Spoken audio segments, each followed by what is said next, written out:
Aí pessoal, dá uma olhada aqui nesse vídeo aqui. Eu comprei 4 jogos de PlayStation 3 no Mercado Livre. Esses jogos são jogos originais, porém são usados, em ótimo estado de conservação. Eu paguei R$ 159 nos 4 jogos e já estava incluído frete grátis. Nesse vídeo aqui, eu vou fazer um unboxing aqui dos jogos agora, e só para deixar registrado aqui, os jogos demorou mais ou menos uns 7 dias para chegar aqui na minha região. A entrega foi muito rápida, demorou 7 dias para chegar, foi entregue pelo correio.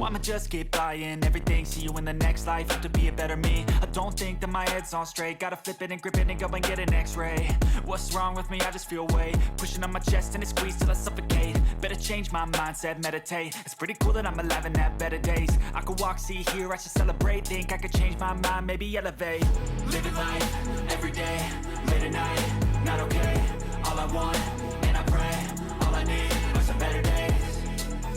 Yeah, all I need are some better days. Cause all I want, and I pray, I believe in the better days. I'm kinda stuck between a rock and a hard place. Do I work hard or live in my Os jogos estão muito conservados, os discos estão sem nenhum arranhão, risco, que com certeza vai estar funcionando perfeitamente os jogos.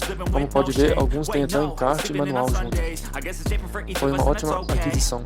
Para você que tem dúvidas de comprar jogos, essas coisas assim, na internet, o Mercado Livre é uma ótima opção.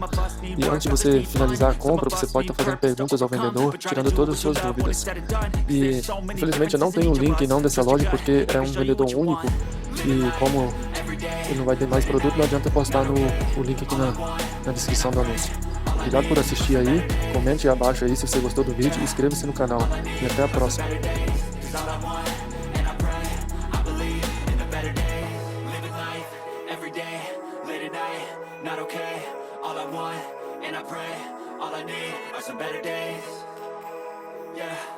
All I need are some better days, cause all I want, and I pray, I believe in the better days.